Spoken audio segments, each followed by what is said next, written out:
જય શ્રી કૃષ્ણ વિદ્યાર્થી મિત્રો, આજે આપણે પાઠ જોઈશું સ્ટેચ્યુ રમવાની મજા. નિબંધ પ્રકારનો પાઠ છે લલિત નિબંધ. બરાબર, આપણે પ્રવાસ નિબંધ હોય, લલિત નિબંધ હોય, પછી રાજકીય ક્ષેત્રે જે બધા અમુક રીતે નિબંધ હોય છે. નિબંધના ઘણા બધા પ્રકાર હોય છે. અને આજે આપણે જે પાઠ ભણવા જઈ રહ્યા છીએ તેમાં શૈશવની વાત કરવામાં આવી છે. એના માટે હું શૈશવ એટલે કહેવાય કે એવો સુવર્ણકાળ કે એ કાળ દરમિયાન આપણે રાજા હોઈએ અને આખી દુનિયા આપણી પ્રજા હોય એવું આપણું સુંદર અને સરળ અને સરસ બાળપણ હોય છે. એકદમ નિર્દોષ, નિખાલસ, આનંદમય. તો એક પંક્તિ કહું, મળીને મિત્રો સાથે મચાવે હંમેશા ધમાલ. મળીને મિત્રો સાથે મચાવે હંમેશા ધમાલ.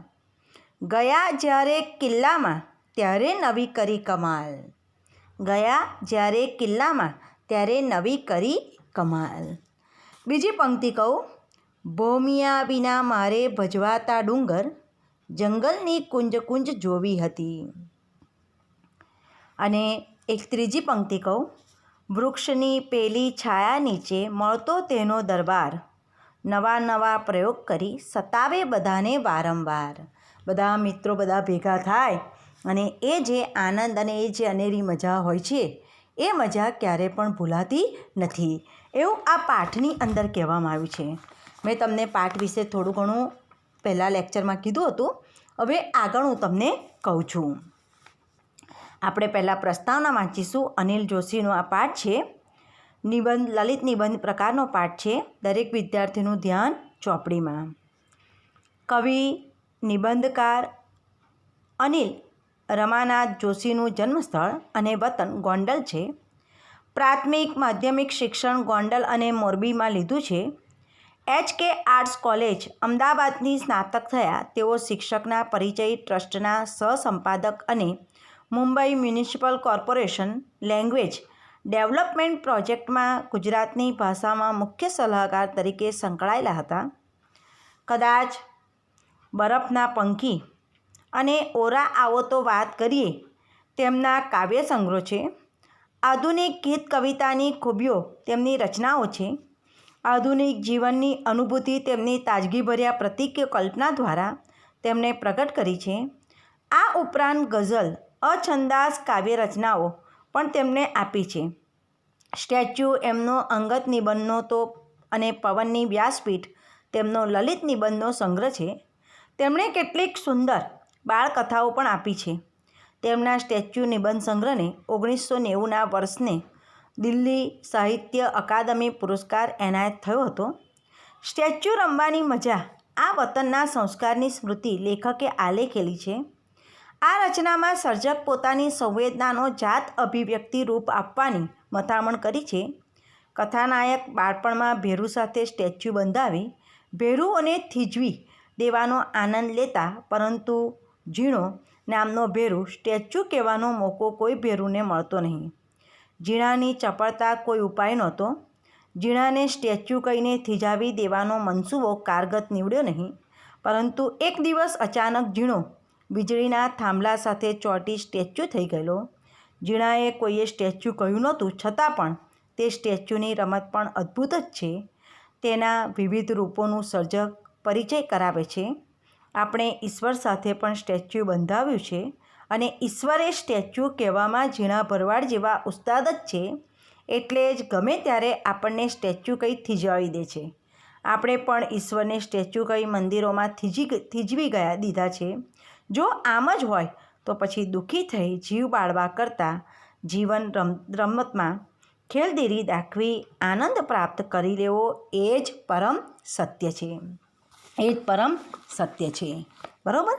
તો આ પાઠની અંદર બહુ જ નાની નાની બાબતો અહીંયા આગળ બતાવી છે. આ પાઠની અંદર લેખક મોટા થયા પછી પાછા પોતાની બાળપણની ભૂમિ, જ્યાં બાળપણ તેમનું વિતાવ્યું હતું ગામની અંદર, ત્યાં જાય છે. એવી વાત પાઠની શરૂઆતમાં કરવામાં આવી છે. વર્ષો પછી મારા ગામની શેરીમાં પગ મૂક્યો ત્યારે આખી શેરી હું સાવ અજાણ્યો હોઉં એમ તાકી રહી. ડંકી પાસે પાણી ચૂથતા છોકરાઓ, એકાદ બે રખડતી બકરીઓ, પોદળો કરતી ગાય, જૂની ગટરોના કાટ ખાધેલા ઢાંકણા, અગાસી અને ધાબા ઉપર શિયાળાનો તડકો ખાતા બીમાર વૃદ્ધો, ઉડતી સમળી, આ બધા જ મને શ્વાસની માફક વળગી પડ્યા. પણ આજે એમાંનું કોઈ મને ઓળખતું નથી. મારા શૈશવનું આઈડેન્ટિટી કાર્ડ બતાવું તો પણ મારી શેરી મને ઓળખવા તૈયાર નથી. આ શેરી વટો જોઈને હું ખૂબ વિહ્વળ થઈ જાઉં છું, પણ વીતેલા સમયમાં હું કેમેય કરીને પાછો ફરી શકતો નથી.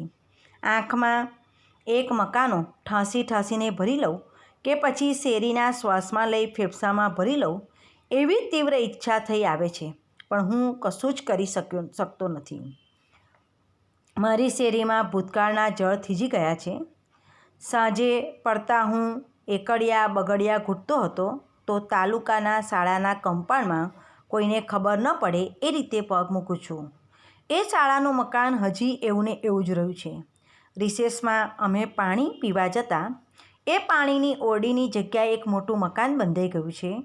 શાળાના પગથિયા પાસેની ભીત ઉપયોગ અમે પેનની અણી કાઢવા માટે કરતાં તે ભીત એવી ને એવી સચવાઈ રહી છે. આજે એ ભીત અમુક ભાગ પેનના ઘસારાથી આધુનિક શિલ્પકારના નમૂના જેવો લાગે છે. હું એ ભીત હાથ ફેરવવા જાઉં છું ત્યારે મારી આખી બારાખડી ખરબળી ઉઠે છે. કક્કો ઊંધો ચત્તો થઈ જાય છે. સાંજના ઉતરતા અંધારામાં હું આ શાળાનું કમ્પાઉન્ડ છોડું ત્યારે કોઈ મનમાં બોલે તોય મોટા અવાજે સાંભળી શકાય એવી શૂન્યતાથી આખો ભરાઈ જાઉં છું.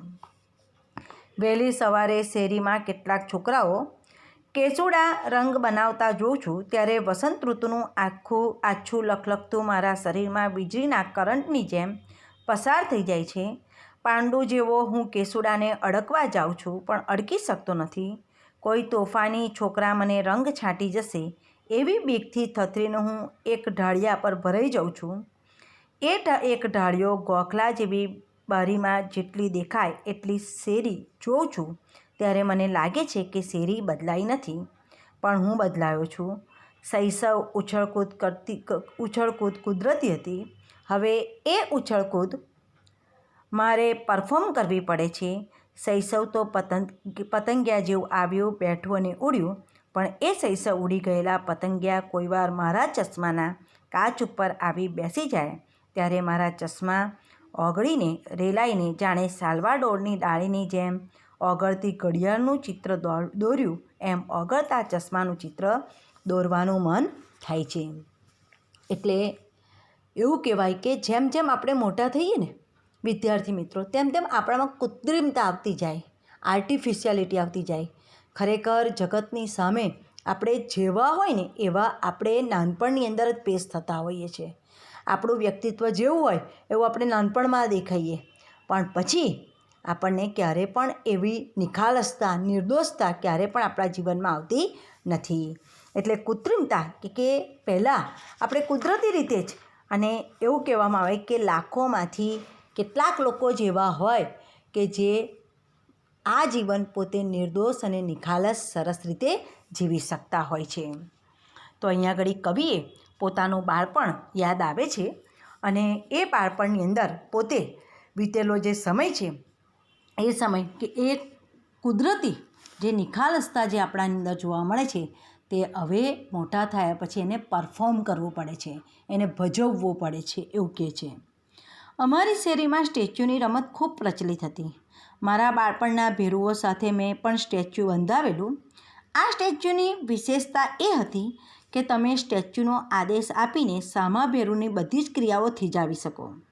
અમે બધા ભેરુઓ એકબીજાને સ્ટેચ્યુ કહીને થીજાવી દીધાનો આનંદ લેતા, પણ મારા ભેરુઓમાં, ભેરુઓ એટલે મિત્રો, ઝીણો કરીને એક ભરવાડનો છોકરો હતો. એને લુગડામાંથી ગાય, ભેંસ અને બકરાની વાસ આવતી. એના નાકમાંથી દ્રવ્ય સતત ટપકતું હતું. એ ગેટવાળી શેરીમાં રહેતો. ઉછળકૂદમાં એ કોઈ પહોંચી શકતું નહીં. એ છાપરા ઉપર કે ઝાડ ઉપર વાંદરાની જેમ સડસડાટ ચડી જતો અને એ ઝીણો સ્ટેચ્યુ કહેવામાં ભારે ઉસ્તાદ હતો. એ એટલો બધો ચપળ હતો કે એમને સ્ટેચ્યુ કહેવાનો મોકો જ મળતો નહીં. અમને સ્ટેચ્યુ કહેવાનો મોકો જ મળતો નહીં. અમે બધા જ મનમાં ને મનમાં સમસમી રહેતા, પણ ઝીણાની ચપળતાનો કોઈ જ જવાબ નહોતો. ઝીણાને સ્ટેચ્યુ કહીને થીજાવી દેવા અમે અનેક પ્લાનો કર્યા, પણ અમારી કારી ક્યાંય ફાવી નહીં. રૂઢિપ્રયોગ લખજો, કારી ફાવવી નહીં એટલે ક્યારે પણ આપણે કોઈ પણ વાતમાં ફાવવું નહીં. આપણી કોઈપણ યોજના સફળ ન નીવડવી એવો રૂઢિપ્રયોગનો અર્થ થાય. એક દિવસ અમે ફળિયામાં નારગોલ રમત કરતા હતા. આ એક રમતનું નામ છે. એટલે નારગોલ એટલે એક ડૂચા જેવો એક બોલ બનાવે અને એકબીજાને મારે અને પછી જે પકડાય એને પછી મારવાનો હોય. ત્યાં શેરીમાં મોટો હોકો ગોકીરો થઈ ગયો. ડેલીઓ ફટોફટ ઉઘડી ગઈ. અમે નારગોલના ઠીકરા એમને એમ મૂકી અને ડેલી ઠેકતા ચોકમાં આવ્યા. ચોકમાં આવીને જોયું તો ઝીણો વીજળીના થાંભલા સાથે ચોંટીને સ્ટેચ્યુ થઈ ગયો. અમારો જીવ તાળવે ચડી ગયો. શેરીમાં ભેગા થયેલા લોકો ઉચક જીવે આ કંપારી છૂટે એવું દૃશ્ય જોઈ રહ્યા. વીજળીનો પ્રવાહ અટકાવીને થાંભલા ઉપરથી ઝીણાનું શબ નીચે ઉતાર્યું ત્યારે આખી શેરી રોવા જેવી થઈ ગઈ. અમારા બધા જ ભેરુઓની આંખ સામે ઝીણો સ્ટેચ્યુ થઈ ગયો હતો.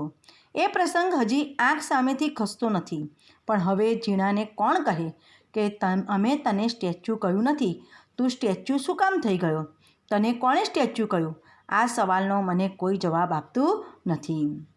આજે એ વીજળીનો થાંભલો મારી ગોખલા જેવી બારીનું હું જોઉં છું ત્યારે હું પોતે પણ સ્ટેચ્યુ જ થઈ જાઉં છું. ઉનાળાની બપોરે એ થાંભલા પાસે એક ગુલુડિયું સૂતું છે. કાગળના કેટલાક ટુકડા હવામાં આમ તેમ ઉડે છે. એકાદ કાગળ થોડી ક્ષણ માટે એ થાંભલા ઉપર બેસીને ઉડી જાય છે. એ સિવાય થાંભલા પાસે કાગળના છૂટાછવાયા ટુકડાઓને પાગલ પવન મન ફાવે તેમ ઉચકે છે, આડા અવળા કરે છે અને પછી ગમે ત્યાં ફેંકી દે છે. એ રઝળતા કાગળના ટુકડાઓ ભેગા હું એ કાગળ થઈને મારી શેરીમાં રઝળા કરું છું. બધા સ્ટેચ્યુ થઈ ગયા છે. કોઈ હલતું નથી કે કોઈ બોલતું નથી. વિષાદ ભર્યા પગલે હું મારા ઘરની ઓસરી આવું છું અને એ ઓસરીમાં ઠાકોરજીના ઓળિયા પાસે અટકું છું. હળવેકથી હાથેથી ધીમેકથી ઓળિયો ખોલું છું.